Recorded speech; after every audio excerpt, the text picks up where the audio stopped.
Avant de commencer l'histoire, dites-nous d'où vous regardez en laissant un commentaire ci-dessous. Si vous appréciez cette vidéo, n'oubliez pas de liker et de vous abonner. Passez une merveilleuse journée. Profitez de l'histoire, tout le monde. Tout est prêt, Benjamin. Le dîner aura lieu vendredi soir, et les fiançailles seront officiellement annoncées. Sophia a déjà fait confectionner la robe. Ce furent les premiers mots de Margaret Langston alors qu'elle entrait dans le manoir de son fils sans frapper, sans prévenir.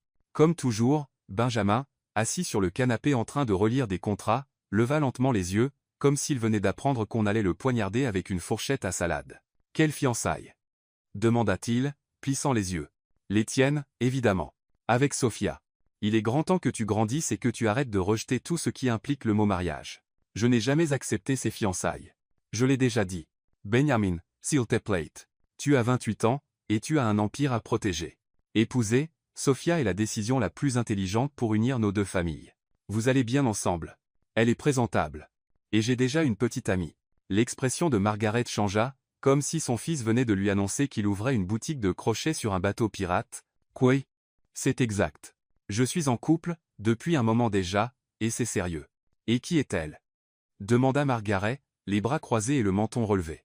Benjamin détourna les yeux un instant, et c'est alors qu'il la vit. Isabella Martinez, en train de nettoyer le lustre dans le hall d'entrée, des gants en caoutchouc aux mains, un foulard noué autour de la tête, fredonnant une chanson avec des écouteurs pendus autour de son cou, et faisant des grimaces amusantes. « Elle, dit Benjamin, en pointant Isabella. »« Quoi ? Elle est ma petite amie, répéta-t-il, se dirigeant directement vers Isabella. « Benjamin, ne t'avise pas de Drop-tad. » Isabella se retourna, et n'eut même pas le temps de demander qui était quoi avant de sentir les lèvres de Ben sur les siennes. Il l'embrassa sur la bouche, pour de vrai. Pendant 3 secondes, Isabella resta figée. À 4 secondes, elle se demanda si elle était tombée, s'était cogné la tête et rêvait. À la 5e seconde, elle repoussa Benjamin si fort qu'il trébucha sur son propre égo. « T'es fou » cria-t-elle, arrachant ses gants et les jetant par terre. « Je peux expliquer. »« Non, tu ne peux pas. Tu m'as embrassé devant ta mère, et je n'ai même pas fini de nettoyer le lustre. » Margaret resta là, observant, en plein déni. « C'est une mauvaise plaisanterie. Benjamin Langston, tu as complètement perdu la tête. Une femme de ménage ? Une femme extraordinaire, en fait, répondit-il, essayant encore de se ressaisir. Une femme avec un chiffon sur la tête. Ça s'appelle la vraie vie. Tu en as déjà entendu parler ? Margaret ne répondit pas. Elle saisit son sac de créateur avec l'élégance d'une reine offensée et sortit en trombe, ses talons claquant sur le marbre comme si chaque pas était une sentence de tribunal. Une fois la porte claquée, Isabella croisa les bras et fixa Benjamin. « Tu vas me le dire maintenant, ou je dois commencer à deviner ? J'avais besoin d'une issue. Ma mère essaie de me forcer à épouser Sophia Whittaker, et j'ai craqué. J'ai dit que j'étais déjà avec quelqu'un, et tu étais là. Oh, bien sûr. J'étais juste suspendu comme une chauve-souris au lustre, alors pourquoi ne pas faire de moi ta fausse petite amie ? C'était un coup de tête. Un coup de tête ? Si tu avais soudain envie de lancer une nouvelle entreprise, d'accord, mais embrasser quelqu'un sans prévenir ? Ce n'est pas une impulsion. C'est envahir les joues de quelqu'un. Et Xavier ? Écoute, je suis désolé. Vraiment. Je te donnerai un bonus pour le désagrément. Un bonus ? Elle attrapa le chiffon dans le seau et le lui lança. Garde ton bonus là où le soleil ne brille pas, monsieur cravate d'argent. Elle se retourna et partit en trombe vers l'aile du personnel, furieuse. Benjamin resta figé, le chiffon glissant de son épaule, le cœur battant légèrement plus vite. Et ce n'était pas à cause de sa mère. Dans la buanderie à l'arrière, Clara, la collègue d'Isabella, pliait des draps lorsqu'elle la vit entrer, les cheveux en désordre, le visage rouge. Quelque chose s'est passé ? Quelque chose ? Le patron m'a embrassé. Hein ? Gesture. Au milieu du hall, avec sa mère qui regardait. Il a dit qu'il devait échapper à un mariage arrangé, et que j'étais une bonne excuse. Et toi, tu has ressenti quoi ? Isabella souffla. De la colère, de la fureur, de la confusion. Et le baiser. Isabella se tut pendant 2 secondes. Il avait un goût de dentifrice cher et d'un peu d'arrogance. Ça t'applaud. J'ai aimé vouloir lui mettre un coup de poing, mais je dois admettre, juste peu, que mon cœur a sauté un battement, mais c'était juste un réflexe, comme un éternuement, tu vois ? Yeah voice. Et s'il revient avec cette histoire de petite amie et de baiser, je le frapperai avec une serpillière avec style. Absolument. Elles éclatèrent toutes les deux de rire. De l'autre côté du manoir, Benjamin regardait via la caméra du couloir, un léger sourire aux lèvres. Juste peut être, que cette femme de ménage était plus intéressante que n'importe quelle héritière dans une robe sur mesure. Le lendemain, Isabella arriva au travail plus tôt que d'habitude, mais avec 2 fois plus de mauvaise humeur. À chaque pas, elle se promettait de ne même pas regarder le visage de ce PDG impulsif. Mais cette promesse dura exactement 35 secondes, jusqu'à ce qu'elle voie Benjamin Langston appuyé contre l'encadrement de la porte de la cuisine, une tasse de café à la main, un sourire narquois sur le visage. « Bonjour, petit ami temporaire. Bien dormi ?»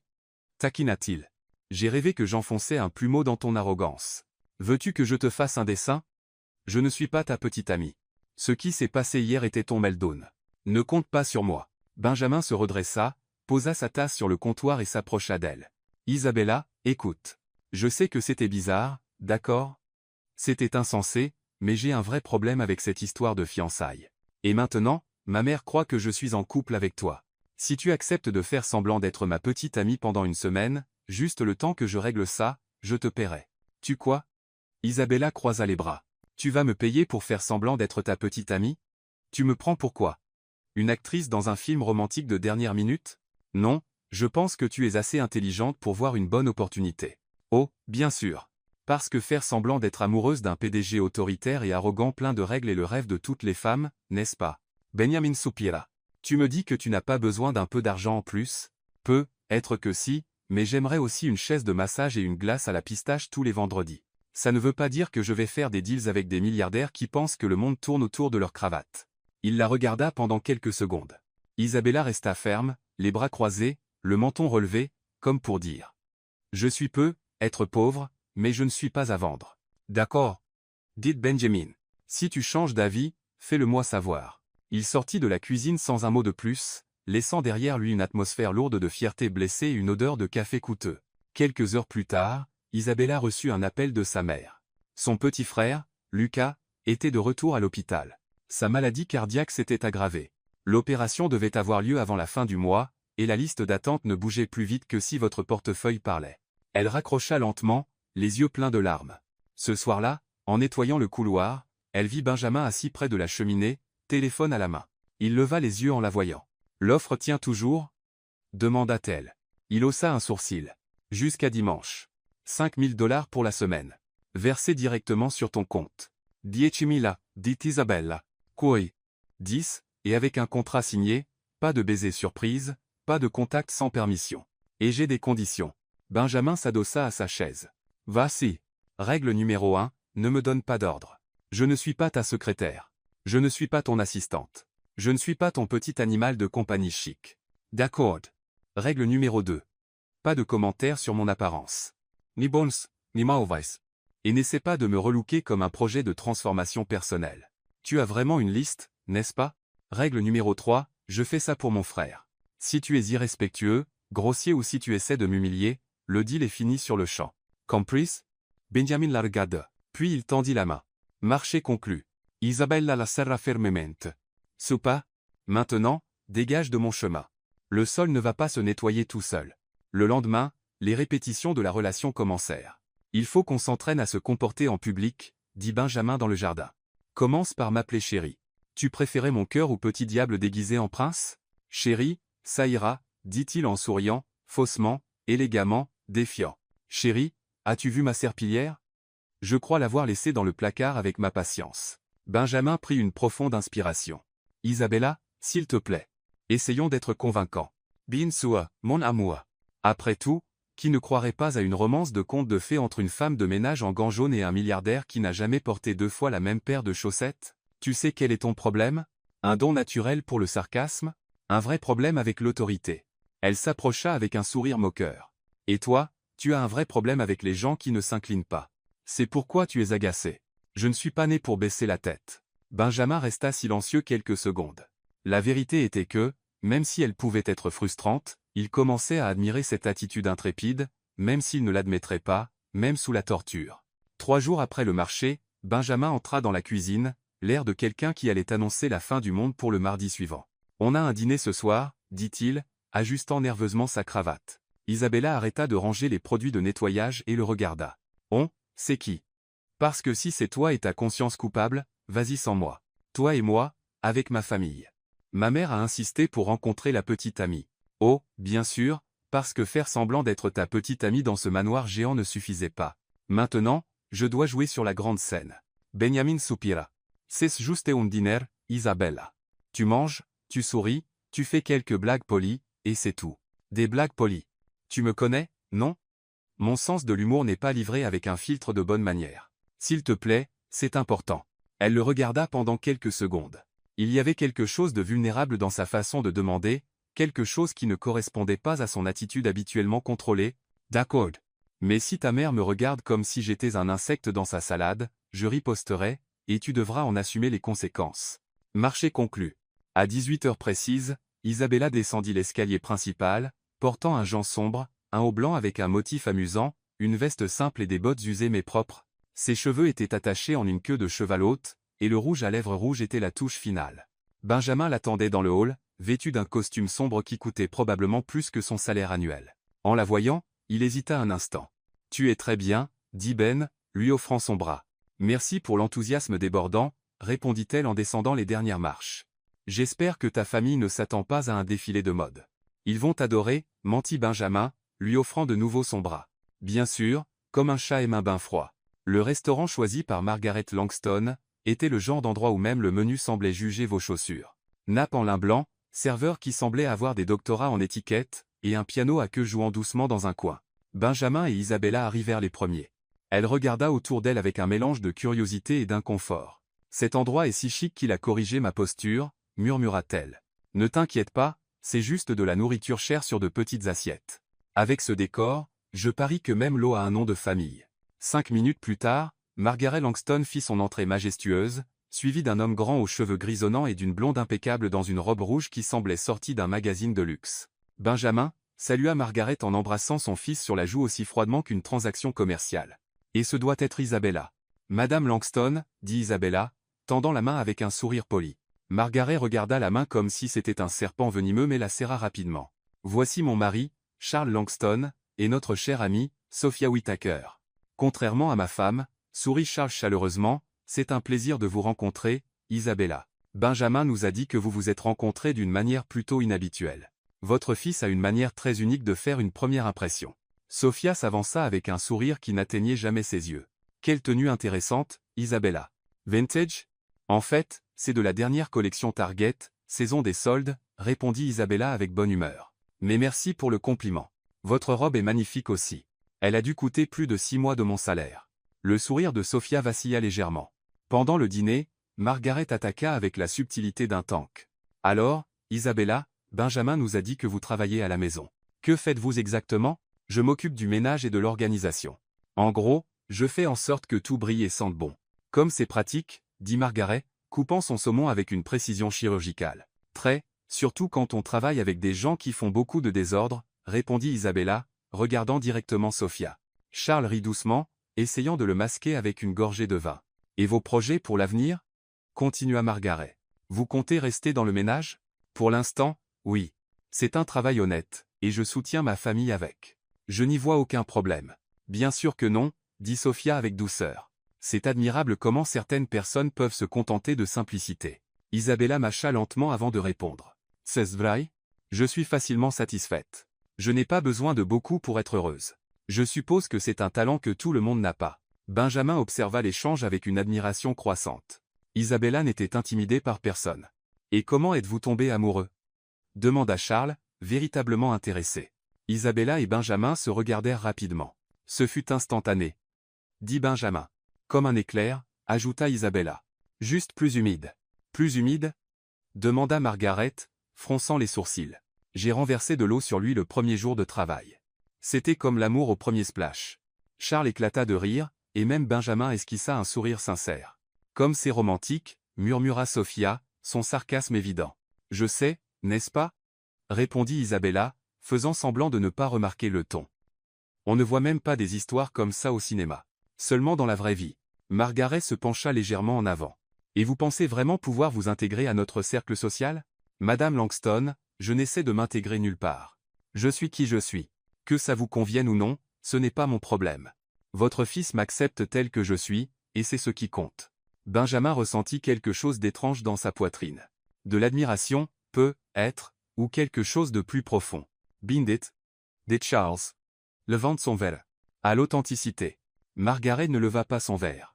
Après le dîner, Alors qu'ils attendaient près des voitures dans le parking, Margaret prit Benjamin à part. « Si tu veux ruiner le nom de notre famille, fais-le tout seul. Mais elle ne durera pas longtemps ici, murmura-t-elle, les yeux brillants de colère contrôlée. Maman, ne m'appelle pas maman quand tu agis comme un idiot. Cette fille n'est pas de notre monde, Benjamin. Et plus tôt tu le réaliseras, mieux ce sera. » De l'autre côté du parking, Sophia s'approcha d'Isabella. « Tu t'en es bien sorti ce soir, dit-elle avec une fausse gentillesse. Mais ce n'était qu'un échauffement. Merci pour l'avertissement, répondit Isabella. Mais si tu penses que je vais m'enfuir juste parce que la compétition s'est présentée, tu te trompes. Je n'ai pas peur d'une princesse de porcelaine. Sophia esquissa un sourire froid et s'éloigna. Dans la voiture sur le chemin du retour, Benjamin resta silencieux pendant longtemps. Tu as été incroyable, dit-il finalement. J'ai juste été moi-même. Si ça, c'est incroyable, tes standards sont très bas. Ce n'est pas ça. C'est juste que tu ne t'es pas laissé abattre. Pas une seule seconde. Isabella le regarda de biais. Tu t'attendais à ce que je m'incline? Je ne sais pas à quoi je m'attendais. Mais ce n'était pas ça. Et c'était quoi? Benjamin hésita. Courageux, authentique, intéressant. Attention, patron. À ce rythme, tu pourrais vraiment commencer à m'aimer pour de vrai. Il sourit mais ne répondit pas, car, honnêtement, cette possibilité commençait à ne plus sembler si impossible. Le lendemain matin du dîner désastreux, Isabella arriva au manoir déterminée à garder les choses normales. Après tout, faire semblant d'être la petite amie de Benjamin Langston n'était qu'un travail temporaire. Et la maison n'allait pas se nettoyer toute seule.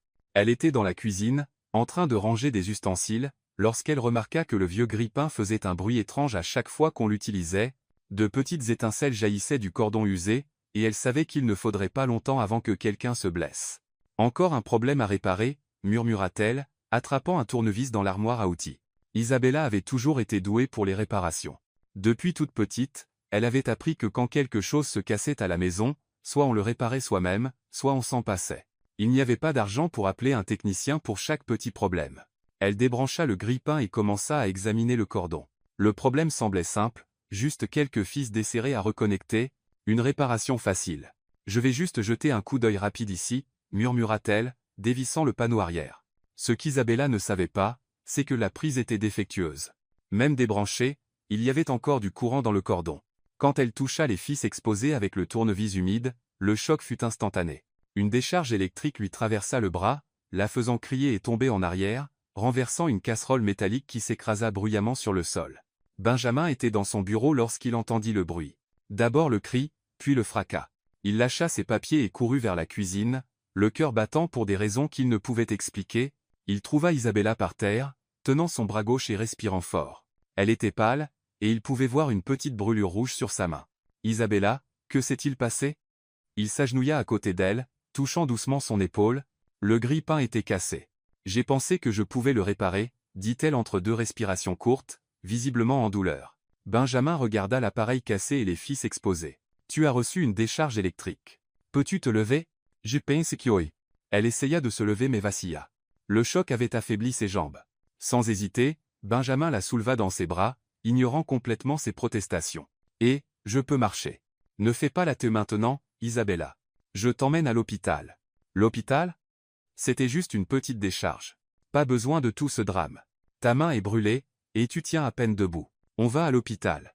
Fin de la discussion.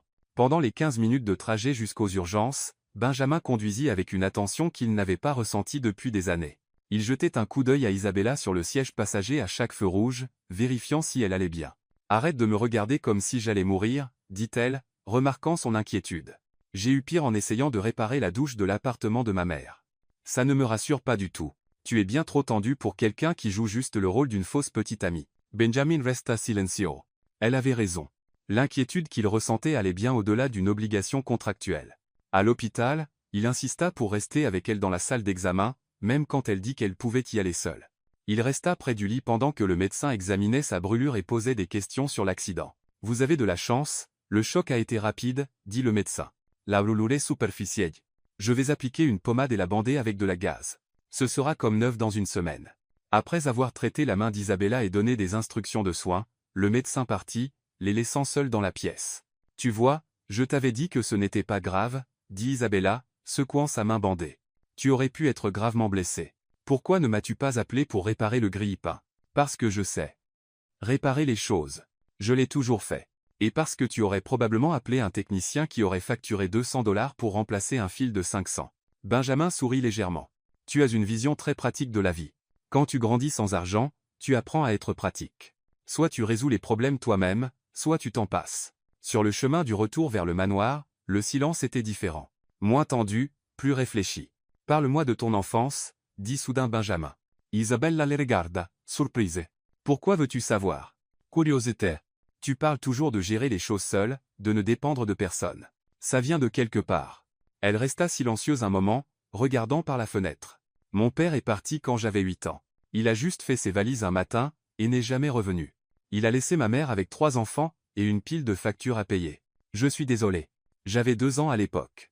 Ma mère a travaillé à 2 emplois pendant des années pour nous faire vivre. J'ai appris à cuisiner, à m'occuper de mes petits frères, à réparer ce qui cassait parce qu'il le fallait. Il n'y avait pas le choix.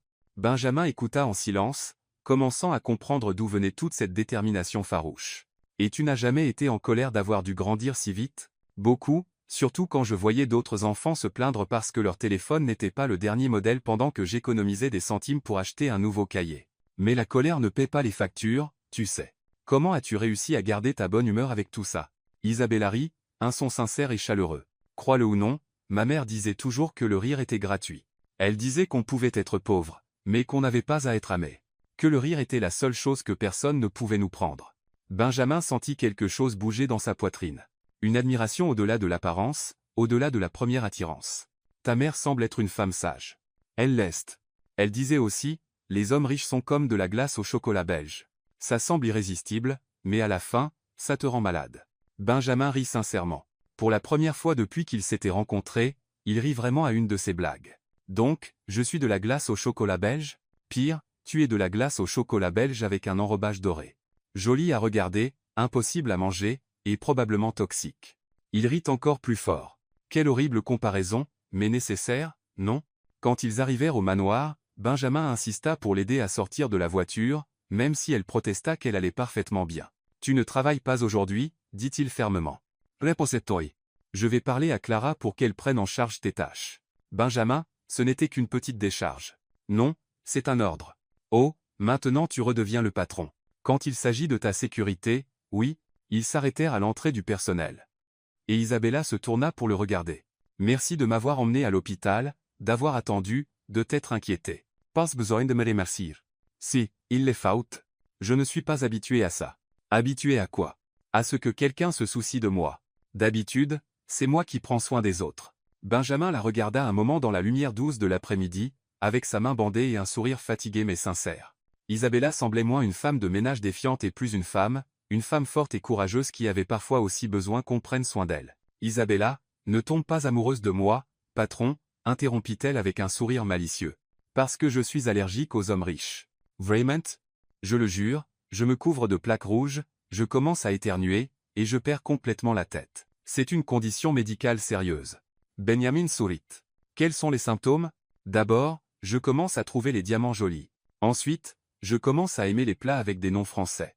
Et au stade final, je commence à croire que le champagne est meilleur que le soda. Ça semble sérieux. Très. Donc, mieux vaut garder tes distances. Pour ta propre sécurité, bien sûr. Elle lui fit un clin d'œil et entra, laissant Benjamin debout à la porte avec un sourire sur le visage et une étrange sensation dans la poitrine.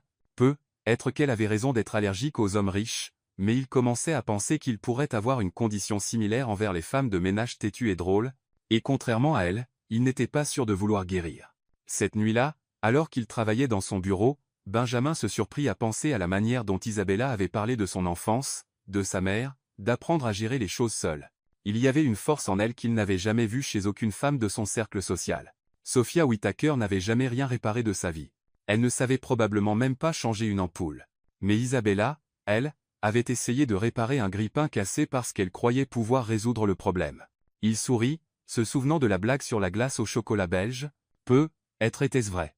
Peut-être était-il vraiment toxique pour quelqu'un comme elle. Mais pour la première fois de sa vie, Benjamin Langston était prêt à prendre le risque et à le découvrir. Une semaine après l'incident du grille-pain, Benjamin apparut dans la cuisine, vêtu d'un costume encore plus chic que d'habitude, avec un regard mêlant détermination et nervosité. « J'ai besoin que tu viennes avec moi à un événement ce soir » annonça-t-il, ajustant les poignets de sa chemise. Isabella, qui préparait une collation, se figea avec un couteau à la main. Quel genre d'événement? Le gala de charité de l'Association des entreprises de Chicago. C'est important pour les affaires. Et ma mère sera là avec Sophia. Oh, je vois. Il est temps de montrer la fausse petite amie à la société. Exactement. As-tu une robe qui conviendrait pour ce genre d'occasion? Isabella rit, mais ce n'était pas un rire joyeux. Bien sûr. Benjamin. Je garde un placard plein de robes chic cachées dans mon appartement d'une chambre, juste là, entre les uniformes de ménage et les pyjamas rapiécés.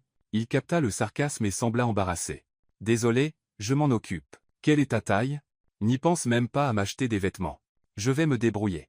4 heures plus tard, Isabella descendit les escaliers du manoir, portant une robe noire simple empruntée à sa belle-sœur. Ce n'était pas luxueux, mais ça lui allait bien. Ses cheveux étaient relevés en un chignon élégant, et son maquillage était subtil. Benjamin l'attendait dans le hall, et lorsqu'il la vit, il s'arrêta net. « Tu es magnifique, dit-il, cette fois avec sincérité. Merci. Tu es tolérable. Il rit. Juste tolérable? Je ne veux pas trop gonfler ton ego. » L'événement se tenait dans l'hôtel le plus luxueux de Chicago. La salle était décorée de fleurs blanches, de lumières dorées et de tables élégamment disposées. Des hommes en smoking et des femmes en robes coûteuses circulaient avec des coupes de champagne, discutant affaires et charité. Dès qu'ils entrèrent, Isabella sentit tous les regards se tourner vers eux, ou plutôt vers elle. Et ce n'étaient pas des regards admiratifs. « Détends-toi, » murmura Benjamin, lui offrant son bras. « Tu as autant ta place ici que n'importe qui. »« Oh Ice, c'est ça. Mais merci d'essayer de m'encourager. » Ils avaient à peine pris leur coupe de champagne lorsque Margaret Langston apparut, suivie de Sophia Whittaker, portant une robe rouge qui coûtait probablement plus que la voiture d'Isabella. Benjamin, chéri, salua Margaret, embrassant son fils sur la joue sans quitter Isabella des yeux. Quelle surprise de te voir ici. Isabella. Bonsoir, Madame Langston. L'événement est magnifique. Oui, n'est-ce pas? Bien sûr, tu n'es probablement pas habituée à ce genre d'environnement. Avant qu'Isabella ne puisse répondre, Sophia s'approcha avec un sourire empoisonné. Isabella, quelle robe intéressante. Encore du vintage? En fait, elle est empruntée, mais merci de l'avoir remarqué. Ta robe est ravissante aussi. Elle a dû coûter assez pour nourrir une famille pendant un mois. Le sourire de Sophia vacilla. Pendant le dîner, les piques continuèrent. Sophia faisait des commentaires sur les gens qui ne connaissent pas l'étiquette sociale, tandis que Margaret posait des questions comme « As-tu déjà assisté à des événements de ce niveau ?» sur un ton qui montrait qu'elle connaissait déjà la réponse. Isabella endura tout avec dignité, répondant avec humour quand elle le pouvait et ignorant quand ça n'en valait pas la peine. Mais la limite fut atteinte lorsqu'elles se rendirent aux toilettes des femmes. « Tu penses vraiment pouvoir continuer cette comédie ?» demanda Sophia, en réappliquant son rouge à lèvres devant le miroir. « Quelle comédie ?» répondit Isabella, en se lavant les mains. « S'il te plaît, une femme de ménage qui sort avec Benjamin Langston.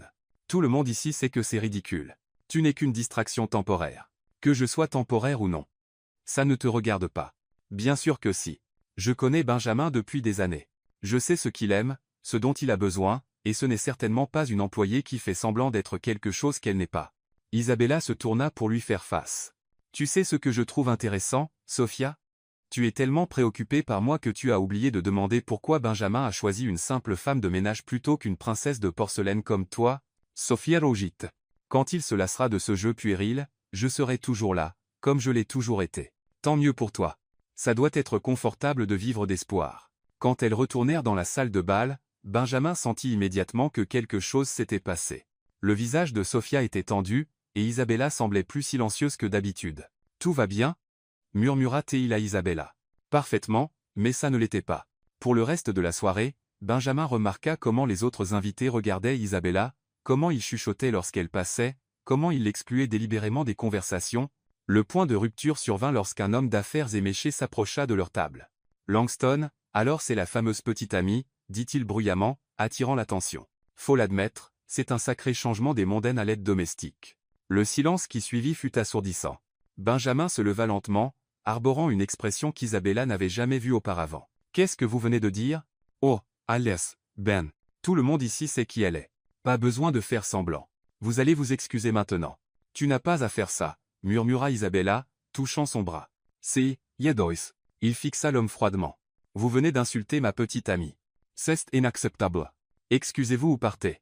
À vous de choisir. » Réalisation qu'il avait franchi la ligne, l'homme marmonna des excuses réticentes et s'éloigna. Benjamin se rassit, mais Isabella était déjà debout. « Je vais prendre l'air, dit-elle, se dirigeant vers la terrasse. Il la suivit dehors. « Sur la terrasse, avec les lumières de la ville scintillant au loin, Isabella s'appuya sur la balustrade, prenant de profondes inspirations. « Merci, dit-elle alors qu'il s'approchait, de m'avoir défendu là, dedans. Pas besoin de me remercier. » Ce type était totalement hors de propos.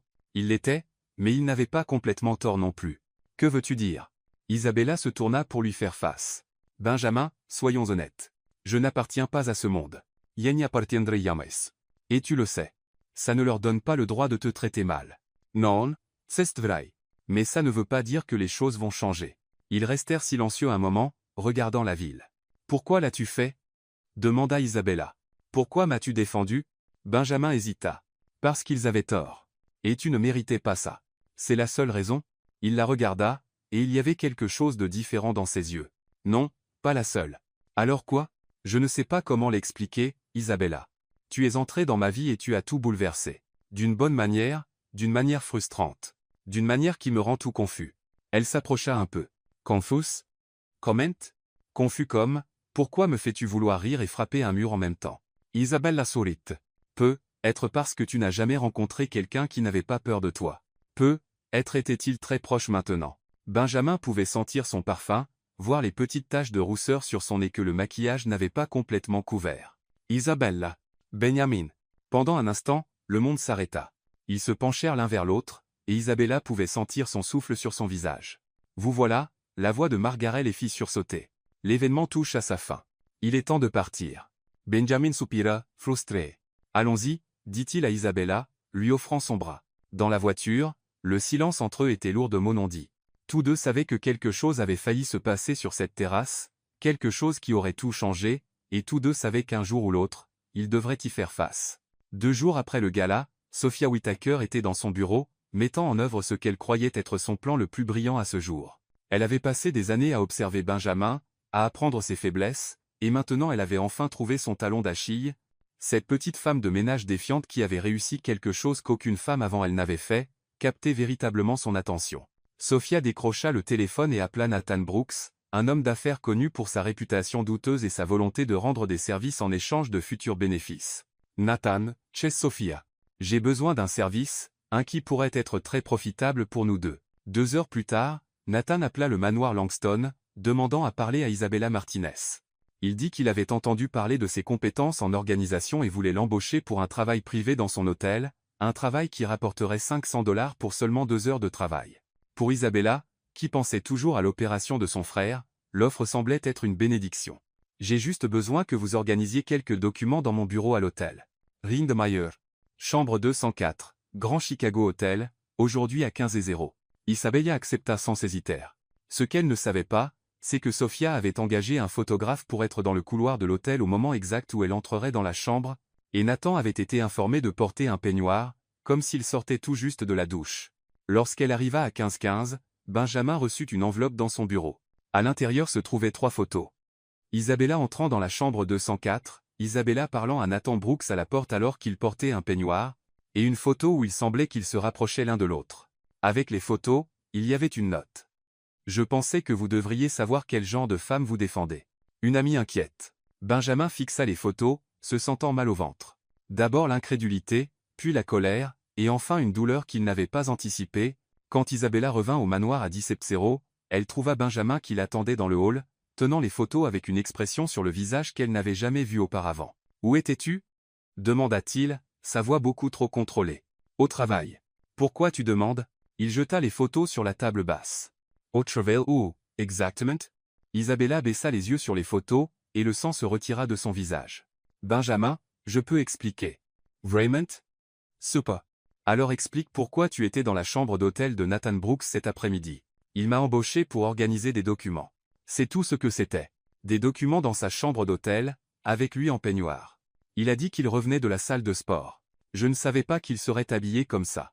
Je ne suis même pas vraiment entré. Je suis parti tout de suite. Isabella, s'il te plaît, ne me prends pas pour un idiot. Je ne le fais pas. Je te dis la vérité. Benjamin Louis tourna le dos. Tu sais ce qui est pathétique ? J'ai vraiment cru que tu étais différente, qu'il y avait quelque chose de réel entre nous. Les mots frappèrent Isabella comme un coup à l'estomac. Benjamin, tu ne peux pas être sérieux. Tu penses vraiment que je ne sais pas quoi penser. Ces photos parlent d'elles-mêmes. Ces photos ne montrent rien. J'étais là pendant 5 minutes. 5 minutes dont tu n'as pas jugé bon de parler en rentrant parce que je ne pensais pas que ça importait. C'était juste un petit boulot avec un homme marié dans sa chambre d'hôtel. Isabella sentit les larmes lui piquer les yeux, mais elle refusa de les laisser couler. Tu sais ce qui fait le plus mal, Benjamin? Ce n'est pas que tu ne m'aies pas cru, c'est que tu n'as même pas demandé. Tu m'as déjà jugé avant d'entendre ma version. Les preuves sont claires, Isabella. Des preuves? Ou cherchais-tu juste une raison pour mettre fin à ça avant que ça ne devienne trop réel? Benjamin se tourna pour lui faire face, et pendant un instant, elle vit du doute dans ses yeux, mais la colère l'emporta. Peut-être que tu as raison. Peut-être que ça n'aurait jamais dû commencer. Isabella prit une profonde inspiration, essayant de rester composée. D'accord. Si c'est ce que tu penses de moi, alors il n'y a plus rien à dire. Elle sortit la clé du manoir de sa poche et la posa sur la table à côté des photos. Je démissionne en tant que femme de ménage et en tant que fausse petite amie. Isabella, attente. Non, tu as été très clair sur ce que tu penses de moi. Je ne suis être qu'une femme de ménage, mais j'ai ma dignité, et je ne resterai pas là où je ne suis pas respectée. Elle se dirigea vers la porte mais s'arrêta avant de sortir. Juste une chose, Benjamin. Quand tu découvriras la vérité, et tu la découvriras, souviens-toi que tu as choisi de ne pas me faire confiance. Souviens-toi de ça. La porte se referma derrière elle, laissant Benjamin seul avec les photos et une sensation de vide dans la poitrine qu'il n'avait pas anticipée. 3 heures plus tard, alors que Benjamin essayait et échouait à travailler, son téléphone sonna. C'était Ethan, son assistant personnel. Monsieur Langston, désolé de vous déranger, mais je pense que vous devriez savoir. J'ai reçu un appel étrange de Nathan Brooks.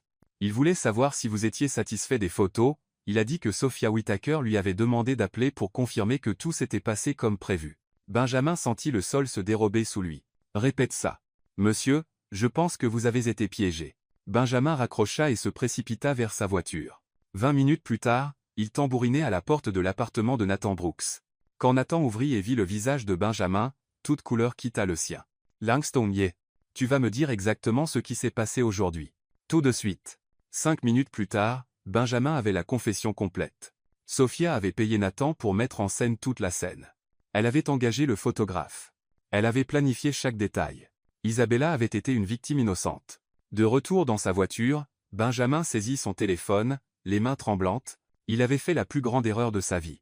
Il avait douté de la seule personne qui ne lui avait jamais menti, qui n'avait jamais essayé de le manipuler, qui avait toujours été exactement ce qu'elle prétendait être. Le téléphone d'Isabella sonna plusieurs fois avant qu'elle ne décroche. Allô? Isabella, Chestemoy. Silence à l'autre bout. Isabella, s'il te plaît, ne raccroche pas. J'ai découvert la vérité sur les photos, sur Nathan. Tout était orchestré par Sophia. Encore du silence. Isabella, tu avais raison. J'aurais dû te faire confiance. J'aurais dû demander d'abord, accuser ensuite. J'ai tout gâché. Oh oui? Tsestrai. S'il te plaît, reviens, Isabella. Je sais que je ne le mérite pas. Je sais que tu n'as aucune raison de me donner une autre chance, mais j'ai besoin de toi ici. Pourquoi? Continuer à faire semblant d'être ta petite amie? Non, parce que quand tu es parti, la maison semblait vide. Et ce n'était pas à cause du ménage ou de l'ordre. C'était à cause de toi.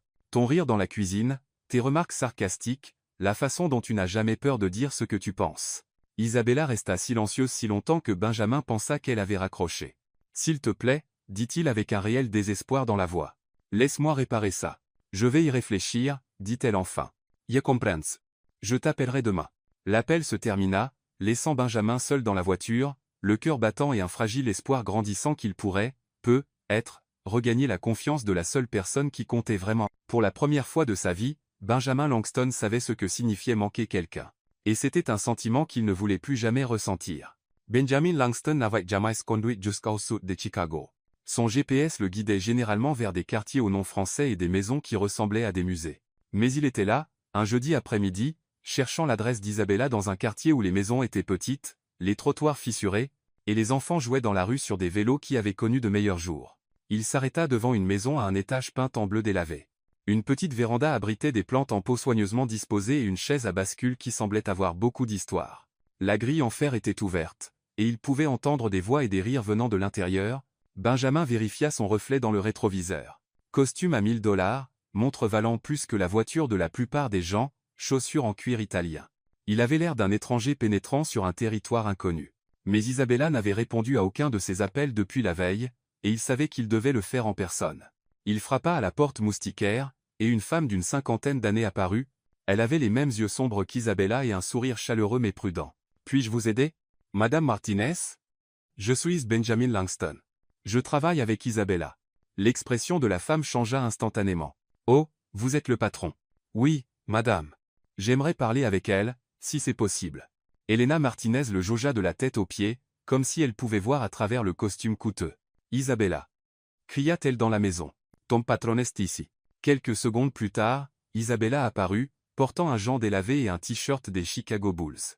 Elle semblait surprise et pas particulièrement heureuse. « Benjamin, que fais-tu ici? » J'ai dit que j'y réfléchirais. Je suis venu par l'air. S'il te plaît, tu n'as pas répondu à mes appels, et je devais venir. Elena jeta un coup d'œil entre deux. Eh bien, puisque vous êtes déjà là, entrez.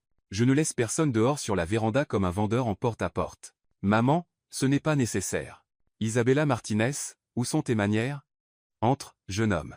Je viens de faire du café. Benjamin suivit les deux femmes à l'intérieur. Le salon était petit mais confortable, avec des meubles qui avaient clairement servi à la famille pendant des années, des photos de famille remplissaient les murs, et une délicieuse odeur de nourriture faite maison flottait dans l'air. « Assieds-toi, dit Elena, désignant le canapé. Isabella me dit que ta maison est plus grande que tout notre pâté de maison. Maman, rougit Isabella. Je suis juste curieuse. Je n'ai jamais rencontré un millionnaire auparavant.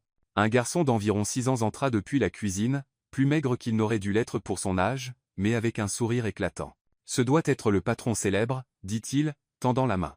Je suis Lucas. Merci d'avoir donné un travail à ma sœur agaçante. Ravi de te rencontrer, Lucas. Isabella parle de toi tout le temps.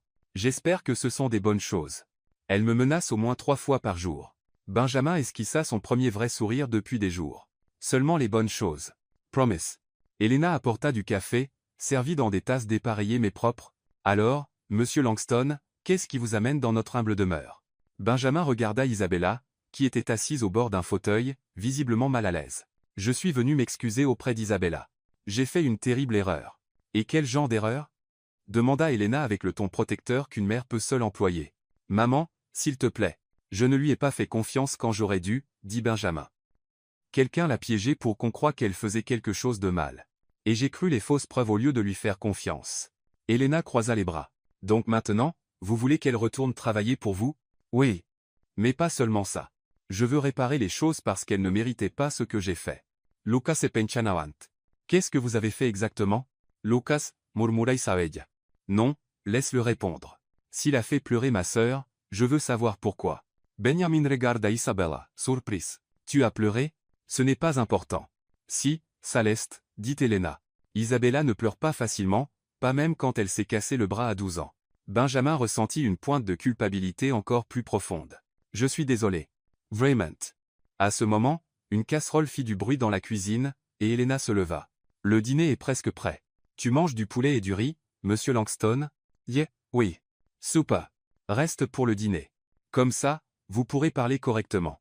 Maman, il a probablement d'autres plans. J'adore rice resta, dit Benjamin rapidement. Si ça ne dérange pas.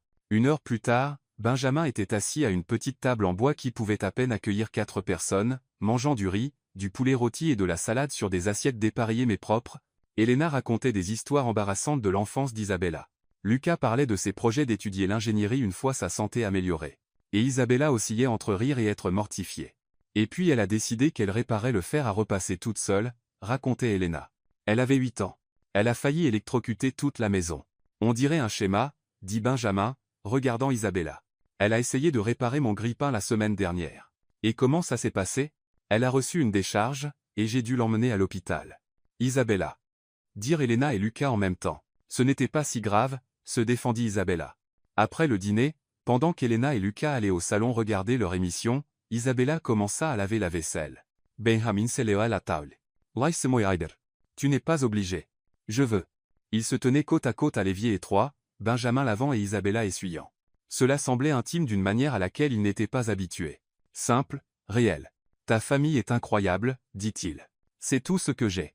C'est pourquoi je travaille si dur. C'est pourquoi je prends des petits boulots, même quand ils tournent bizarrement. Isabelle, à propos de ça, tu as vraiment pensé que j'étais le genre de personne à m'impliquer avec quelqu'un pour de l'argent? Benjamin s'arrêta de laver une assiette. Non, pas logiquement. Mais quand j'ai vu ces photos, j'ai paniqué parce que je commençais à ressentir quelque chose de réel pour toi, et ça m'a fait peur. Isabella s'arrêta d'essuyer. Quelque chose de réel? Oui. Et quand j'ai pensé que tu jouais avec moi, j'ai choisi de croire le mensonge plutôt que de risquer d'être un idiot amoureux. Amoureux? Benjamin réalisa ce qu'il venait de dire et détourna le regard, incertain. Être? Je ne sais pas. Tu m'arranges confouche. Isabella rit, un son doux et sincère. Tu es étrange. Mais tu commences à être un peu moins insupportable. C'est tout? C'est un grand pas. Il y a une semaine, je te trouvais complètement insupportable. Ils finirent la vaisselle dans un silence confortable. Quand Isabella rangea la dernière assiette, Benjamin toucha doucement son bras. Me pardonnes-tu? Vraiment? Elle les regarda longuement. À une condition. Laquelle? La prochaine fois que quelqu'un vient te raconter des histoires sur moi, tu me le demandes d'abord. Toujours. Marché conclu. Et une chose de plus? Va-y. Tu redeviens juste mon patron. C'est tout. J'en ai fini avec faire semblant d'être ta petite amie. Benjamin ressentit une pointe de déception. Pourquoi? Parce que ça devient trop compliqué, et parce que si ça devient quelque chose de réel un jour, je veux que ce soit parce que tu l'as choisi. Pas parce que tu avais besoin d'une fausse relation pour éviter un mariage arrangé. Il sourit. Ça a du sens. Bien. Alors, tu es d'accord? Oui. Mais puis-je demander une chose? Pinsoa. Si je le choisis, l'envisagerais-tu? Isabella sourit mais ne répondit pas. Voyons d'abord si tu peux passer une semaine sans me rendre folle. Quand Benjamin quitta la maison des Martinez ce soir-là, il savait 3 choses. Premièrement, qu'il venait de rencontrer la famille la plus accueillante qu'il ait jamais connue. Deuxièmement, qu'Isabella Martinez était encore plus spéciale qu'il ne le pensait. Et troisièmement, qu'il tombait complètement, désespérément amoureux d'elle. Et cette fois, il n'avait pas peur de l'admettre. Le lendemain matin, Isabella retourna au manoir Langston avec une étrange sensation dans la poitrine. C'était comme revenir dans un endroit familier qui avait subtilement changé pendant son absence. Benjamin l'accueillit à la porte, portant un jonc et une chemise décontractée, une vision rare qui faillit lui faire demander s'il se sentait bien. « Bonjour », dit-il avec un sourire hésitant. « Bonjour, patron », répondit-elle, mettant l'accent sur le dernier mot. « À ce propos, j'ai un problème. » Isabella soupira. « Quel genre de problème maintenant? Ma mère a organisé un autre dîner pour samedi avec Sophia et toute sa famille. Apparemment, notre réconciliation doit être célébrée publiquement. Réconciliation? Elle pense qu'on a rompu et qu'on s'est remis ensemble, ce qui est techniquement vrai. » Isabella croisa les bras. « Benjamin, je t'ai dit que je ne voulais plus faire semblant d'être ta petite amie. Je sais, mais c'est juste une fois de plus. Après ça, je lui dirai la vérité. Je te le promets. Et si elle pète les plombs, qu'elle le fasse. J'aurais dû affronter ça dès le début au lieu de t'entraîner là, dedans. » Isabella l'étudia. Quelque chose en lui était différent.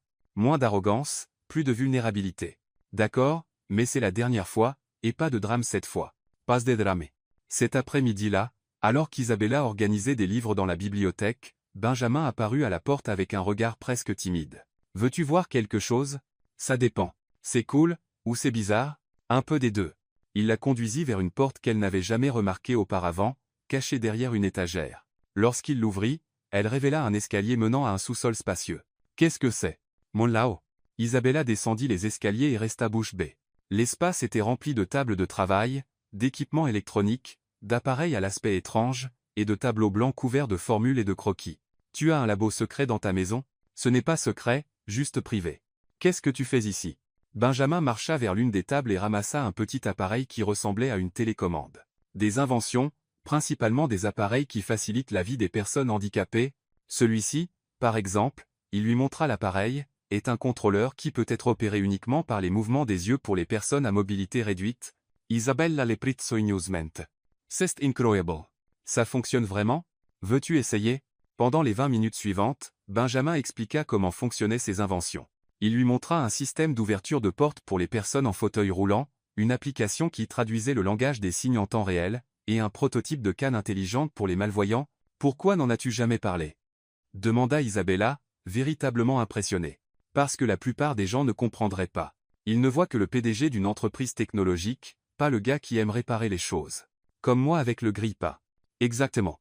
Sauf que toi, tu as failli t'électrocuter, et moi, je porte des équipements de sécurité. » Ils rirent ensemble, et Isabella sentit quelque chose changer dans sa poitrine. « Tu es plein de surprises. Tu le sais? Toi aussi.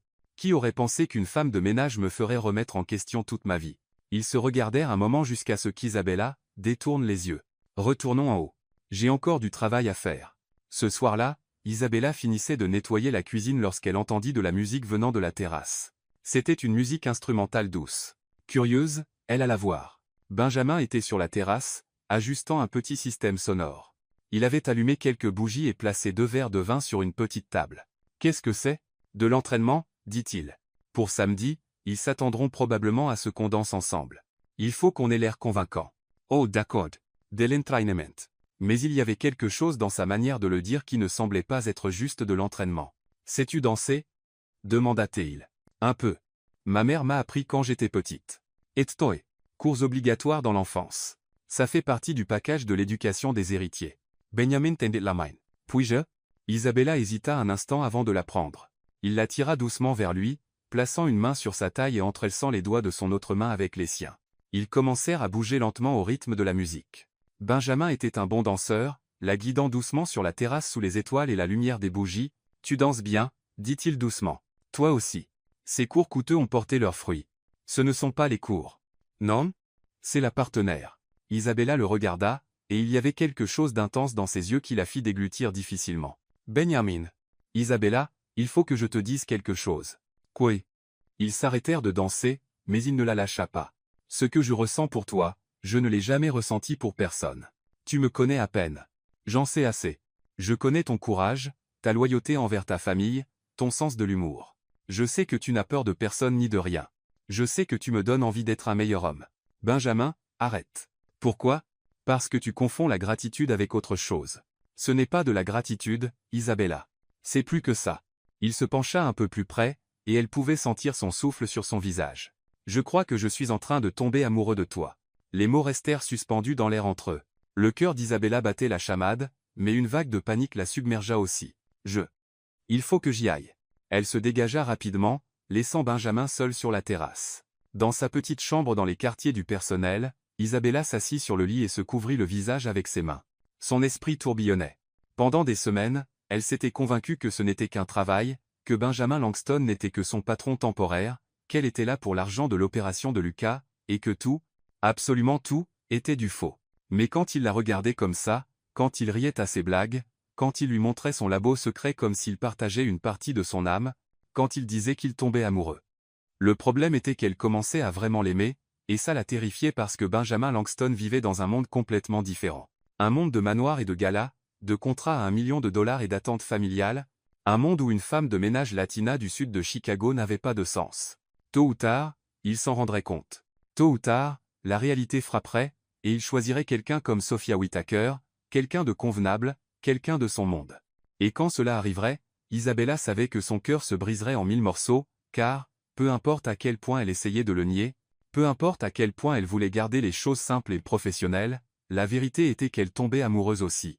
Et c'était la chose la plus effrayante qui lui soit jamais arrivée. Sur la terrasse, Benjamin était toujours debout là où elle l'avait laissé, regardant les lumières de la ville. Il savait qu'il avait effrayé Isabella. Il savait qu'il avait probablement dit trop tôt. Mais il savait aussi que chaque mot qu'il avait dit était vrai.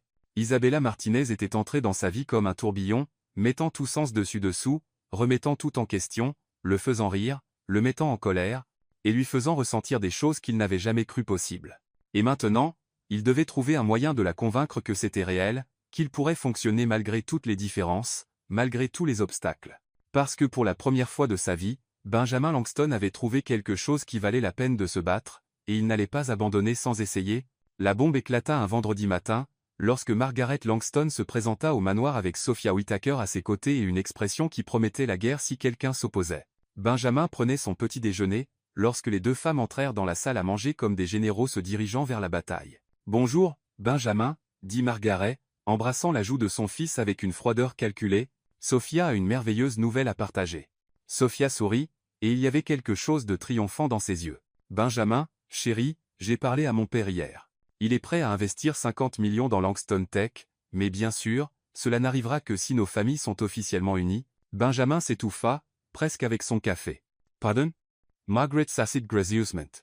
C'est simple, Benjamin. L'entreprise a besoin de capitaux pour une expansion internationale. La famille Whitaker est prête à fournir ce capital. Tout ce dont nous avons besoin, c'est de formaliser les fiançailles. J'ai déjà dit que je n'épouserai pas Sophia. Et moi, j'ai dit que tu devais arrêter de te comporter comme un enfant, rétorqua Margaret. Nous avons fixé la date. Le 15 décembre. L'annonce officielle sera dans le magazine Time, et la cérémonie aura lieu à la cathédrale Saint-Patrick. Benjamin s'élève des tables. Vous avez fixé une date sans me le demander? Nous avons vérifié, dit Sophia, sortant une tablette de son sac. Nous avons regardé ton agenda. Tu es libre ce week-end. Sophia, c'est insensé. Je ne t'épouserai pas. Margaret tapa du poing sur la table. Benjamin Langston, tu vas arrêter cette absurdité maintenant. Ce petit jeu avec l'employé a assez duré. Mes responsabilités n'incluent pas d'épouser quelqu'un que je n'aime pas. L'amour? Margaret rit, mais c'était un son froid et tranchant. L'amour est un luxe, Benjamin. Les affaires sont une nécessité. Et si tu ne peux pas comprendre ça? Quoi? Tu vas me renier? Je retirai le soutien de la famille à l'entreprise. Je vendrai mes parts. Je m'assurai qu'aucun investisseur sérieux ne fasse affaire avec toi. Le silence qui suivit fut assourdissant. Benjamin regarda sa mère, puis Sophia, et réalisa qu'elle ne bluffait pas. Vous êtes sérieuse? Tout à fait, confirma Margaret. Choices, Benjamin. Ta famille et ton avenir, ou un caprice romantique qui ne durera pas 3 mois. Juste à l'extérieur de la salle à manger, Isabella nettoyait le couloir lorsqu'elle entendit la conversation. Chaque mot était comme un coup de poing dans l'estomac. Elle avait toujours su que ce jour viendrait. Au fond, elle le savait. Benjamin Langston appartenait à un monde où les mariages étaient des transactions commerciales, où l'amour passait après le profit, où les gens comme elle n'étaient rien d'autre que des distractions temporaires. Sophia continua de parler. Benjamin, sois raisonnable. Nous nous connaissons depuis des années. Nous sommes socialement compatibles. Nous partageons des intérêts communs, et notre union bénéficierait aux 2 familles.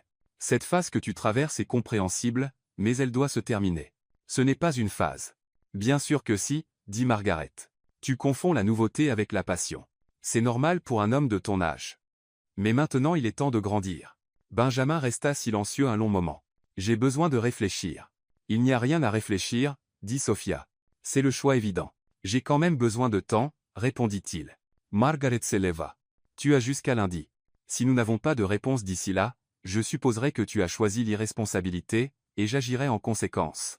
Après leur départ, Benjamin resta seul dans la salle à manger, regardant par la fenêtre sans vraiment voir quoi que ce soit. 50 millions de dollars. L'entreprise qu'il avait bâtie de toutes pièces, l'héritage familial, tout dépendait d'une décision qu'il ne voulait pas prendre. Plus tard dans la journée, Benjamin s'enferma dans son bureau pour travailler, mais il ne pouvait pas se concentrer. Chaque tableur qu'il ouvrait, chaque rapport qu'il essayait de lire, tout lui rappelait la menace de sa mère. Sans le soutien de la famille, il pourrait tout perdre. L'entreprise serait en sérieux danger. Des centaines d'employés pourraient perdre leur emploi. Et pourquoi? Pour une femme de ménage qui n'était même pas sûre de vouloir être avec lui. Vers 18 heures, il était presque convaincu que Margaret avait raison. Peut-être était-il immature. Peut-être qu'un mariage arrangé n'était pas si terrible. Peut-être. Isabella apparut à la porte. Puis-je entrer? Bien sûr. Elle s'approcha de son bureau mais ne s'assit pas. J'ai entendu la conversation ce matin. Benjamin soupira. Isabella, non. Laisse-moi parler d'abord. Je comprends la situation. Je comprends que tu as des responsabilités, que l'entreprise compte, que ta famille a des attentes, et il n'y a pas de. Je voulais juste dire, si tu décides d'épouser Sophia, je comprends. Vraiment? Benjamin la regarda, surprise. Tu comprends? Oui, tu as un empire à protéger, des gens qui dépendent de toi. C'est beaucoup à risquer pour ce qu'il y a entre nous. Isabella, ce que nous avons c'est compliqué, et peut-être pas assez pour valoir tout ce trouble. Elle se tourna pour partir mais s'arrêta à la porte. Sois juste heureux, d'accord? De la manière que tu peux. Cette nuit-là, Isabella termina son service et alla dans sa chambre. Elle savait qu'elle ne pourrait pas dormir, alors elle s'assit à son petit bureau et sortit une feuille de papier. Pendant 1 heure, elle écrivit et effaça, écrivit et effaça. Enfin, elle réussit à mettre tout ce qu'elle voulait dire en mots.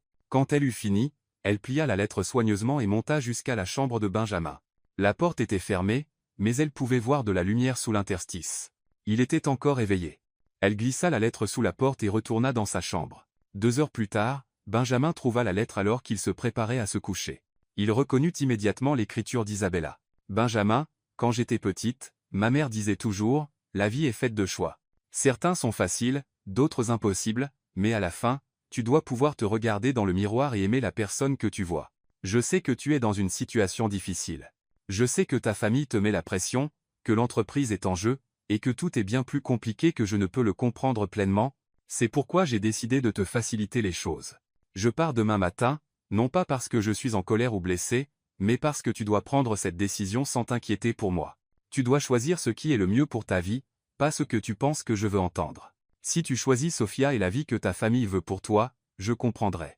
Vraiment, je ne t'en tiendrai pas rigueur. J'espérais même que vous trouviez le bonheur tous les deux. Mais si tu choisis un autre chemin, si tu décides de te battre pour ce que tu veux vraiment, alors viens me trouver, car je serai là à t'attendre. Juste une chose, Ben. Choisis-toi d'abord. Pour la première fois de ta vie, fais un choix qui est le tien. Pas celui de ta mère, pas celui de l'entreprise, pas basé sur ce que les gens diront. Le tien. Tu mérites d'être heureux, de la manière que tu choisis. Merci pour tout. Isabella. P.S. Le nouveau grille-pain que tu as acheté fonctionne parfaitement. Pas besoin de réparation.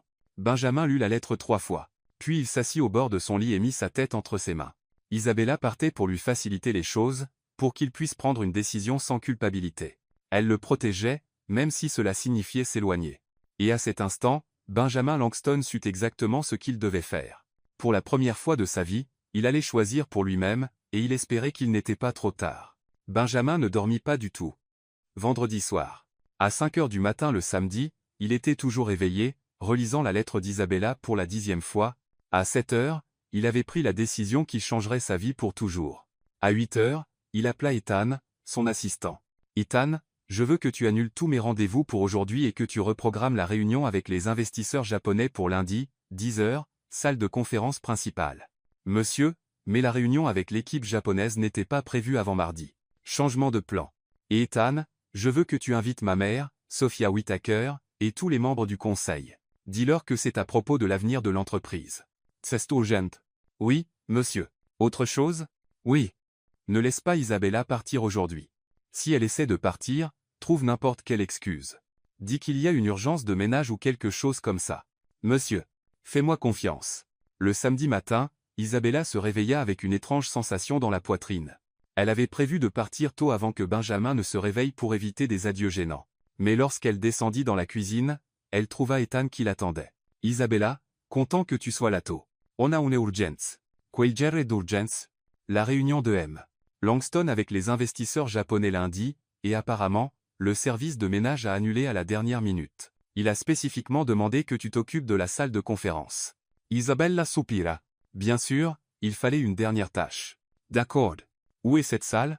20 étages du bâtiment de Langston Tech. Je te donne l'adresse. Le lundi arriva avec un ciel nuageux sur Chicago. Isabella était dans la salle de conférence depuis 8 heures du matin, s'assurant que chaque détail était parfait. C'était une salle impressionnante avec une immense table en acajou, des chaises en cuir, et une vue panoramique sur la ville.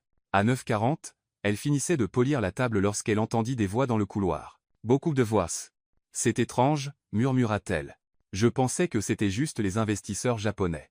Elle rangeait les produits de nettoyage lorsque la porte s'ouvrit, et des gens commencèrent à entrer, mais ce n'étaient pas des japonais. C'était Margaret Langston, Sophia Whitaker, plusieurs hommes en costume qu'elle ne reconnaissait pas.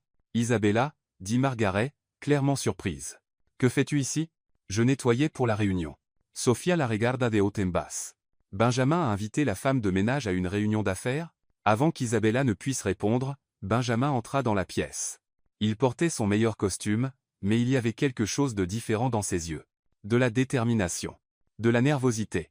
Et lorsqu'il vit Isabella, du soulagement. Parfait. Tout le monde est là. Benjamin, dit Margaret, pourquoi l'employée est-elle encore là?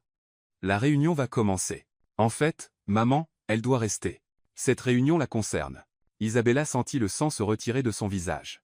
Benjamin, qu'est-ce que tu fais? Ce que j'aurais dû faire il y a des semaines. Il prit place en tête de table, regardant tous les présents. Merci à tous d'être venus. Je sais que j'ai convoqué cette réunion à la dernière minute, mais j'avais besoin de vous parler de l'avenir de Langston Tech et de mon avenir. Margaret fronça les sourcils.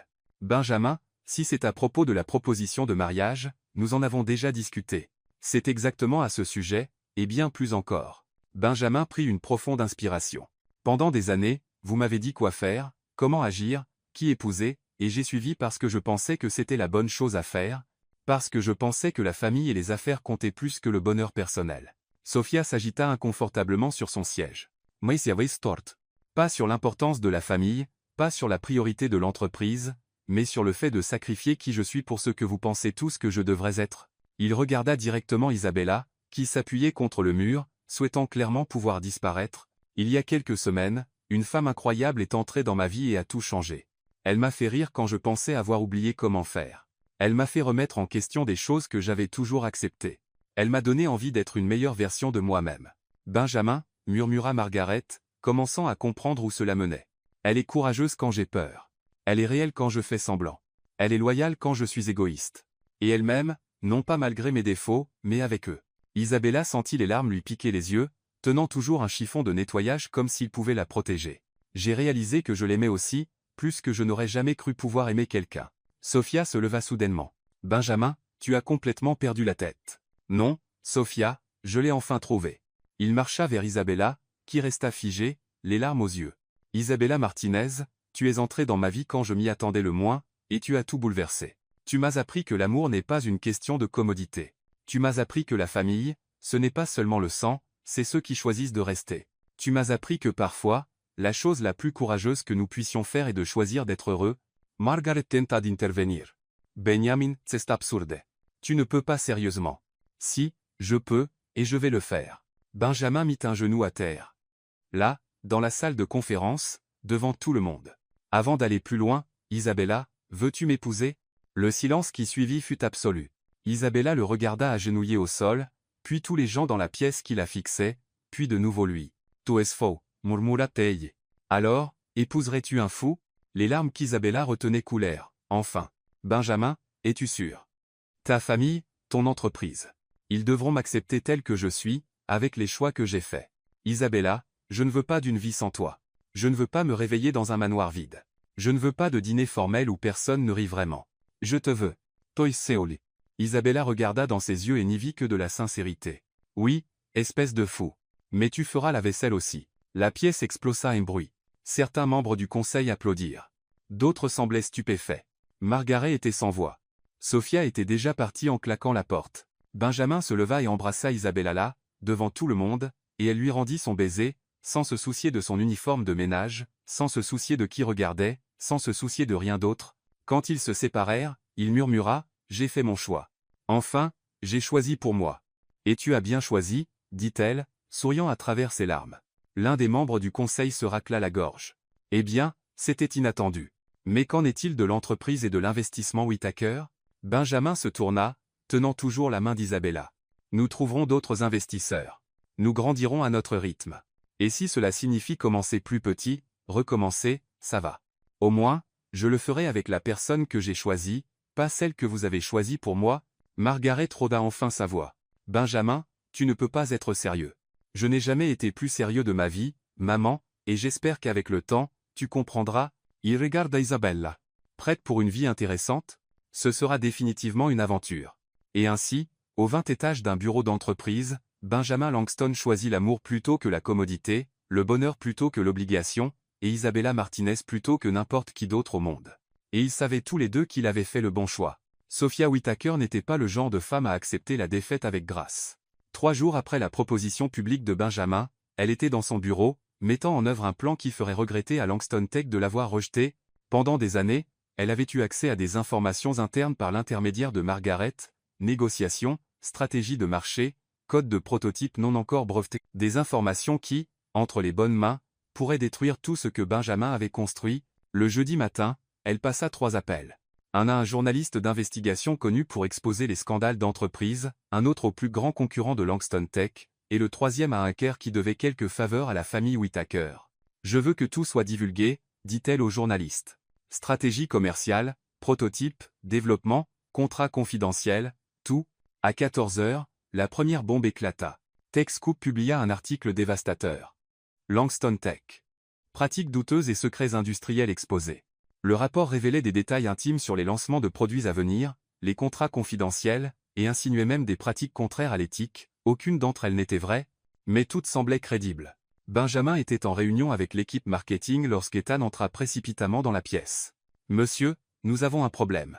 Un gros problème. » En 2 heures, l'action de Langston Tech avait chuté de 20%. 3 contrats majeurs furent annulés. Les investisseurs commencèrent à appeler, exigeant des réponses. Comment cette fuite a-t-elle eu lieu? Demanda Benjamin, fixant les rapports étalés sur la table. Tout cela était confidentiel. Monsieur, dit Rachel, la responsable de la sécurité, quelqu'un avec un accès interne a fait ça. Quelqu'un qui connaissait nos protocoles. Benjamin n'avait pas besoin d'être un génie pour savoir qui c'était.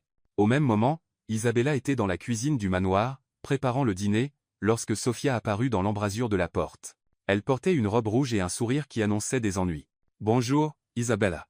Je suppose que tu as vu les nouvelles. » Isabella se tourna, tenant toujours le couteau qu'elle utilisait pour couper des légumes. « Quelle nouvelle? À propos de l'entreprise de ton fiancé qui s'effondre. Quel dommage. On dirait que choisir l'amour plutôt que la logique a ses conséquences. C'était toi. Moi? » Sofia feignit la surprise. « J'ai simplement partagé des informations qui étaient à ma portée.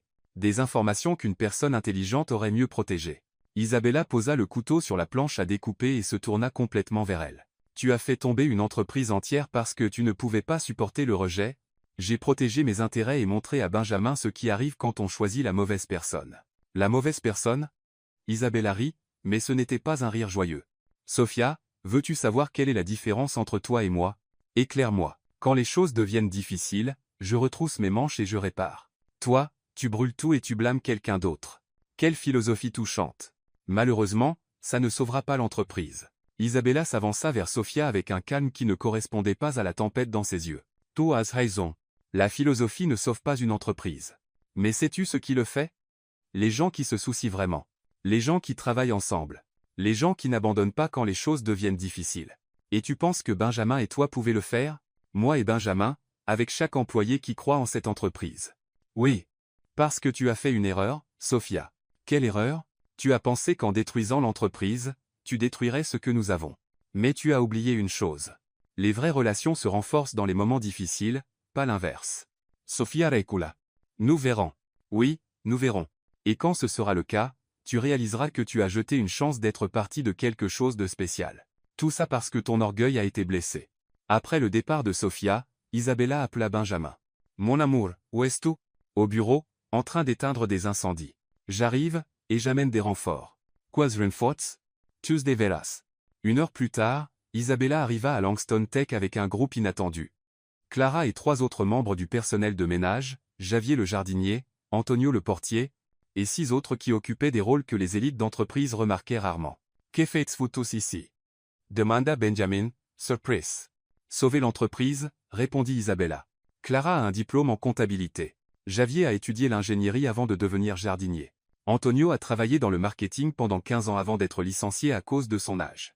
Et ainsi de suite. Isabella, je ne comprends pas. Benjamin, tu as toujours vu ces gens comme du personnel de soutien, mais ils sont bien plus que ça. Ce sont des talents inexploités qui peuvent t'aider à tout reconstruire. Rachel, la responsable de la sécurité, s'avança. Monsieur, avec tout le respect que je vous dois, nous avons besoin de toutes les mains possibles. Les choses sont critiques. Benjamin regarda autour de lui. Son équipe exécutive semblait découragée. Certains membres du conseil avaient déjà suggéré de vendre l'entreprise, mais voilà qu'Isabella se tenait là avec une équipe de personnes que personne ne remarquait jamais, offrant leur aide. D'accord, dit-il. Quel est votre plan? Clara s'avance. D'abord, nous examinerons tous les contrats et trouverons des failles légales pour arrêter les fuites. Ensuite, Antonio travaillera sur une campagne de marketing pour restaurer notre image. Troisièmement, Javier examinera nos prototypes et suggérera des améliorations techniques. Et moi, dit Isabella, je coordonnerai tout et m'assurerai que vous ayez tout le soutien dont vous avez besoin. Pendant les 48 heures suivantes, Langston Tech fut une ruche d'activités, les cadres travaillaient côte à côte avec les concierges. Les managers recevaient des conseils d'efficacité de la part des portiers. La hiérarchie stricte se dissolvait, remplacée par une véritable collaboration. Antonio créa une campagne appelée « Le vrai Langston » qui mettait en avant les vrais employés, leurs histoires et leurs contributions. Clara trouva des incohérences dans les données divulguées qui prouvaient une manipulation malveillante. Javier suggéra 3 améliorations au prototype qui les rendaient encore meilleurs que les versions divulguées. Benjamin travailla plus dur qu'il ne l'avait jamais fait dans sa vie. Et pour la première fois, il n'était pas seul au sommet. Isabella était là avec lui, organisant, motivant, résolvant les problèmes avec une efficacité qui impressionnait même les managers les plus aguerris. Le samedi soir, alors que les dernières touches à la campagne de redressement étaient terminées, Margaret se présenta au bureau. Elle trouva Benjamin et Isabella en train de rire ensemble en examinant les supports marketing, entourés de leur nouvelle équipe qui ressemblait plus à une famille. « Comment vont les choses ?» demanda Margaret avec hésitation. « Mieux que ce que j'espérais, » répondit Benjamin. « Nous allons sortir de ça plus fort. » Margaret observa Isabella expliquant quelque chose à Clara, utilisant ses mains, faisant rire tout le monde. Elle remarqua la manière dont Benjamin la regardait, plus détendu et heureux qu'elle ne l'avait vu depuis des années. « Elle a réussi à mobiliser tous ces gens pour t'aider. » « Oui, des gens dont je ne savais même pas qu'ils avaient ce genre de compétences. Margaret resta silencieuse un moment. Benjamin. Oui, maman. Peut être qu'elle est la bonne femme. Benjamin sourit. Je le sais déjà. Et peut être que tu es plus intelligent que je ne le pensais. J'ai appris des meilleurs, dit-il, regardant Isabella. Non, mon fils. Tu as appris avec ton cœur. C'est quelque chose que je n'ai jamais su enseigner. À cet instant, Isabella s'approcha d'eux. Margaret, je suis tellement contente que vous soyez là. Voulez-vous voir comment la nouvelle campagne prend forme? Et pour la première fois, Margaret offrit à Isabella un sourire sincère. J'adorais Rice. Langston Tech ne se contenta pas de survivre à l'attaque de Sophia. Elle en sortit plus forte, plus unie, et avec une nouvelle philosophie, le talent n'a pas de classe sociale, et les meilleures équipes sont celles où tout le monde compte. Et Sophia Whittaker, elle observa tout de loin, réalisant trop tard qu'elle avait perdu bien plus qu'un fiancé. Elle avait perdu la chance d'être partie de quelque chose de vraiment spécial. 6 mois après la proposition la plus inattendue de l'histoire corporative de Chicago, Benjamin Langston se tenait devant un hôtel improvisé au bord du lac Michigan, ajustant sa cravate pour la 10e fois en 5 minutes. « Arrête de tripoter ta cravate », marmonna Ethan, debout à côté de lui en tant que témoin. « Tu vas ruiner le nœud. »« Je suis nerveux », admit Benjamin, regardant les invités s'installer sur des chaises blanches disposées sur l'herbe. « Et si elle change d'avis? Et si elle réalise qu'elle peut trouver mieux? Benjamin, elle a organisé une équipe entière pour sauver ton entreprise. Je ne pense pas qu'elle va te laisser tomber à l'hôtel. » De l'autre côté du lac, dans une cabane en bois servant de vestiaire improvisé, Isabella vivait son propre moment de nervosité. « Maman, cette robe n'est-elle pas trop simple ?» demanda Thé, se regardant dans le miroir. Elle avait choisi une robe blanche en coton sans paillettes ni broderie élaborée, qui tombait doucement jusqu'à ses chevilles. Helena ajusta le voile délicat de sa fille. « Ma chérie, tu es radieuse, et de toute façon, Benjamin n'épouse pas la robe. Il t'épouse, toi. Es-tu sûr qu'on n'aurait pas dû faire quelque chose de plus grandiose? » Clara, qui aidait avec les dernières retouches de maquillage, rit. « Isabelle, tu fais exactement comme tu es. Simple, réel, et plein d'amour. C'est parfait. » Lucas apparut à la porte, élégant dans un costume emprunté mais avec un sourire valant $1 million. « Prête, sœurette? Le marié a l'air de vouloir s'évanouir si tu prends plus de temps. » Pendant ce temps, les invités s'installaient dans un mélange jamais vu auparavant lors des mariages de la haute société de Chicago. Au premier rang, Margaret Langston était assise à côté d'Helena Martinez, les deux discutant avec animation des recettes familiales. Juste derrière elle, les cadres de Langston Tech partageaient l'espace avec le personnel de ménage, les jardiniers et les portiers, tous vêtus de leurs plus beaux vêtements. Rachel, la responsable de la sécurité, expliquait à Antonio, l'ancien portier devenu chef du département marketing, comment elle avait appris à connaître le marié. « J'ai travaillé avec lui pendant 5 ans et je ne l'ai jamais vu sourire autant que ces derniers mois, » dit-elle. À la 3e rangée, 3 membres du conseil chuchotaient sur la façon dont la valeur de l'entreprise avait doublé depuis que Benjamin avait adopté la diversité opérationnelle. Comme ils appelaient pompeusement, sa prise de conscience que des gens intelligents existent à tous les niveaux de la hiérarchie. Le violoniste, un musicien local qui jouait dans le parc le week-end, commença à jouer, et tout le monde se leva. Benjamin se tourna et sentit son cœur s'arrêter. Isabella s'avançait vers l'autel au bras de Lucas, qui avait insisté pour l'accompagner à la place de leur père, qui les avait abandonnés. Elle souriait, ce sourire qui avait captivé Benjamin dès le premier jour. Mais il y avait quelque chose de différent maintenant, un calme, un bonheur profond qui la faisait pratiquement rayonner. Quand ils atteignirent l'autel, Lucas embrassa le front de sa sœur et murmura « Sois heureuse, sœurette. Tu le mérites. » Il serra la main de Benjamin fermement. « Prends bien soin d'elle, ou je viendrai te chercher. »« Ne t'inquiète pas, » répondit Benjamin, incapable de détacher ses yeux d'Isabella. Le pasteur, un homme jeune et amical que Benjamin avait trouvé en recherchant des mariages décontractés, sourit au couple. « Bienvenue à tous, pour ce moment spécial. Benjamin et Isabella ont choisi de célébrer leur amour ici, en plein air, entourés des personnes qui comptent le plus pour eux. Et avant de commencer officiellement, ils aimeraient dire quelques mots. » Benjamin prit une profonde inspiration. « Isabella, il y a 6 mois, tu es entrée dans ma vie et tu as tout bouleversé. Tu m'as appris que la famille, ce n'est pas seulement partager un nom de famille, mais ceux qui choisissent de rester quand les choses deviennent difficiles.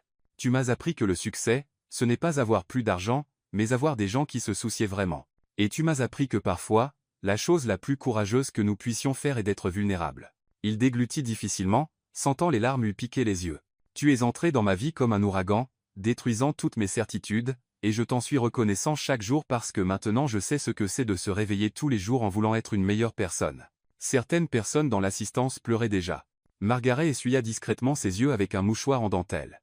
Isabella sourit à travers ses propres larmes. Benjamin, tu es la personne la plus têtue, contrôlante et compliquée que j'ai jamais rencontrée, commença-t-elle, provoquant des rires dans la foule. Mais tu es aussi le plus loyal, généreux et drôle. Tu m'as fait croire que les contes de fées existent, juste pas comme on les voit dans les films. Elle serra ses mains fermement. Tu m'as appris que l'amour, ce n'est pas être d'accord sur tout, mais choisir de se battre contre le monde ensemble quand c'est nécessaire. Tu m'as montré que parfois, la bonne personne apparaît au moment le plus inattendu, au lieu le plus improbable. Et tu m'as appris qu'il vaut la peine de prendre des risques pour quelque chose qui compte vraiment. Maintenant, dit le pasteur, passons aux anneaux. Ethan tendit les simples anneaux en or qu'ils avaient choisis ensemble dans une petite bijouterie du centre-ville, loin des boutiques chics suggérées par Margaret. Benjamin, prenez-vous Isabella comme épouse, promettant de l'aimer, de la respecter et de la soutenir dans tous les moments de la vie? Oui, dit Benjamin, la voix tremblante d'émotion. Isabella, prenez-vous Benjamin comme époux, promettant de l'aimer, de le respecter et de le soutenir dans tous les moments de la vie? Oui, répondit-elle, glissant l'anneau à son doigt avec des mains légèrement tremblantes. Alors, par le pouvoir qui m'est conféré, je vous déclare maintenant mari et femme. Benjamin, vous pouvez embrasser la mariée. Le baiser fut long, passionné et rempli de promesses. La foule éclata en applaudissements, acclamations et sifflements. Clara cria enfin. Assez fort pour effrayer les mouettes près du lac. Mais la surprise vint lorsqu'ils se séparèrent. Isabella sortit un petit sac de riz de son bouquet et le versa aux pieds de Benjamin. « Qu'est-ce que tu fais » demanda-t-il en riant. « C'est une tradition familiale, expliqua-t-elle. Le riz signifie la prospérité, et aussi que tu es toujours mon patron. Mais maintenant, je suis en charge du cœur de l'entreprise. » Benjamin rit de bon cœur et l'embrassa à nouveau. « Toujours en charge, hein ? Toujours. » La célébration qui suivit fut un mélange merveilleux de culture, de classe sociale et de tradition. Le groupe joua de tout, des valses classiques à la salsa latine. Margaret dansa avec Javier le jardinier et découvrit qu'il était un excellent partenaire. Elena enseigna les pas de meringue à 3 cadres suédois qui s'amusèrent plus qu'ils ne l'avaient fait depuis des années. Isabella et Benjamin ouvrirent le bal avec une valse simple, mais bientôt ils furent entourés de tous les invités dans une danse de groupe qui mêlait élégance et décontraction. « Heureux » demanda Benjamin, faisant tourner Isabella pendant que tout le monde applaudissait. « Plus qu'heureux. Complète. Même en sachant que tu devras me supporter tous les jours. Surtout en sachant ça. » Quand la musique s'arrêta et qu'ils s'embrassèrent une fois de plus sous le coucher de soleil doré sur le lac Michigan, entourés de personnes qui les aimaient vraiment, Benjamin Langston et Isabella Martinez. Langston savait qu'ils avaient trouvé quelque chose de plus rare que n'importe quelle fortune. Ils s'étaient trouvés l'un l'autre.